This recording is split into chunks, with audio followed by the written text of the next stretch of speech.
Lorsque le septième sceau fut ouvert, 7 trompettes furent données aux 7 anges, Apocalypse 8, 7.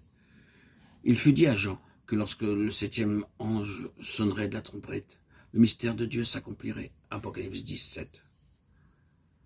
Venons-en maintenant au chapitre 11 à 19 de l'Apocalypse. Ces chapitres décrivent les 3 dernières années et demie de la période de la tribulation. Au moment où le 7e ange sonne de la trompette, tous peuvent voir que le Seigneur Jésus-Christ va régner. Nous avons 3 armes par lesquelles nous pouvons vaincre le diable. Apocalypse 12, 11. La première est le sang de l'agneau. La seconde est la parole de notre témoignage. La troisième est que nous ne devons pas aimer nos vies jusqu'à la mort. Par une position ferme, nous pouvons vaincre l'ennemi. Il vaudra certainement mieux souffrir et mourir que d'adorer la bête. Puis viennent les noces de l'agneau, Apocalypse 19, 9. Et celui qui appelait le fidèle et le véritable descend du ciel, ouvert sur un cheval blanc, au verset 11. Le diable est saisi et lié pendant 1000 ans. À la fin de ces 1000 ans, Satan est relâché, versets 7 et 8 du chapitre 20. Il sort pour séduire de nouveau les nations et pour les rassembler pour la bataille. Mais un feu descend du ciel de la part de Dieu et les dévore. Puis le diable est jugé et jeté dans l'étang de feu, verset 10. Les morts ressuscitent pour se tenir devant le grand trône blanc.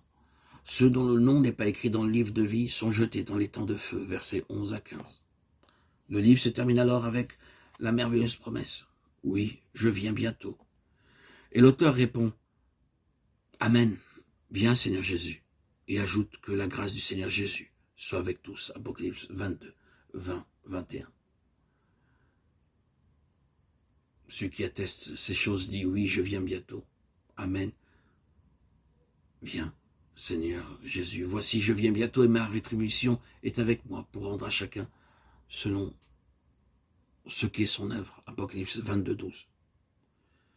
Une bénédiction particulière est promise aux lecteurs de ce livre de l'Apocalypse. Heureux celui qui lit et ceux qui entendent les paroles de la prophétie et qui gardent les choses qui y sont écrites.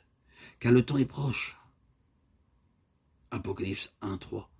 Et voici, je viens bientôt. Heureux celui qui garde les paroles de la prophétie de ce livre. Apocalypse 22, 7. Le message de ce livre est donné en vue de nous préparer pour la seconde apparition du Seigneur Jésus-Christ.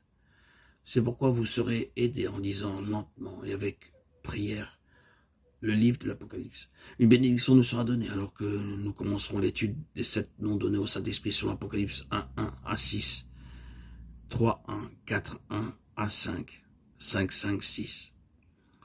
Le nombre 7 dans la Bible parle de perfection. Lorsque Christ parle de ces 7 esprits, il entend par là l'œuvre complète et parfaite du Saint-Esprit dans nos vies.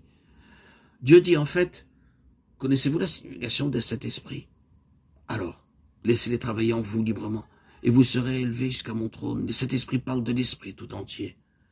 Cette portion de phrase, les 7 esprits se retrouvent 4 fois dans le chapitre 1, 4, 3, 1, 4, 5 et 5, 6.